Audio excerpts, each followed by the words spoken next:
Tobula, idealu. Pasikalbėkime apie tai. Kiek mūsų projektų, kiek mūsų idėjų, kiek mūsų sumanimų nepamatė dienos šviesos vien todėl, kad jie buvo užrakinti į iliuziją, kuri vadinasi tobula arba idealu.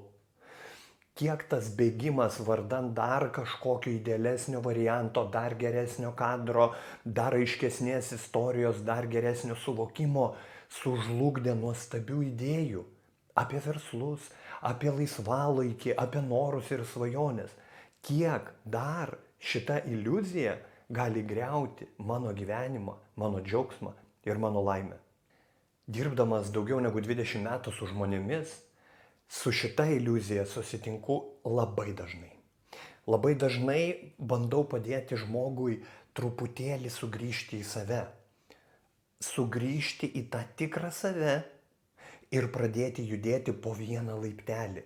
Nežiūrėti į tą bedugnę, kuri yra ten kažkur už horizonto, o aš taip toli nuo to idealumo. Ir dėl to tai mane paralyžuoja ir dėl to tai neleidžia man judėti ir dėl to aš esu nepatenkintas, net jeigu aš pradėjau judėti.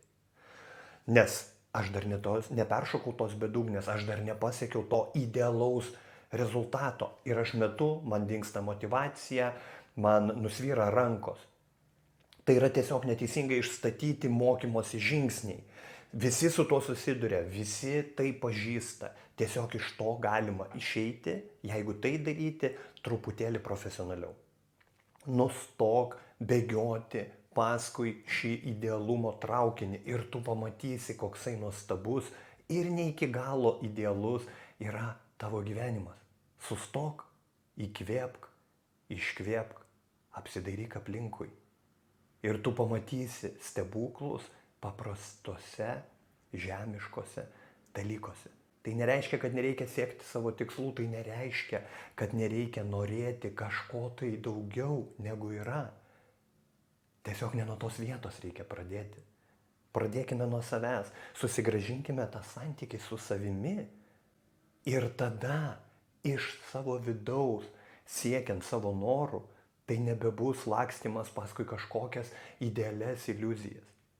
Taip mus taip auklėjo, taip mus galbūt taip mokino, taip galbūt mes mokykloje buvome pirmūnai ir mes turime šią dalį mūsų viduje. Viskas tvarko, jos nereikia išsioperuoti, nereikia nusiplakti, nereikia pasakyti, aš dabar esu kaltas dėl to, kad aš siekiu aukštesnių norų ir standartų. Viskas gerai. Tik kiekviena dalelė turi atsistoti savo vietą. Ir tada tavo norai ir sumanimai pradės pagaliau matyti ir išvysti dienos šviesą. Tada tavo džiaugsmas ir pasitenkinimas to, ką tu darai, bus vis didesnis, vis augs ir augs. Į tai ir kviečiu. Sustok bėgioti paskui iliuzijas, atsisuk į save ir pradėk gyventi savo gyvenimą. Pasidalink šią žinutę su draugu ar drauge, kuris bėga paskui tą idealų variantą ir taip ir nepradeda to nuostabaus sumanimo, kurį jisai nešioja savo viduje, galbūt taip seniai. Ačiū.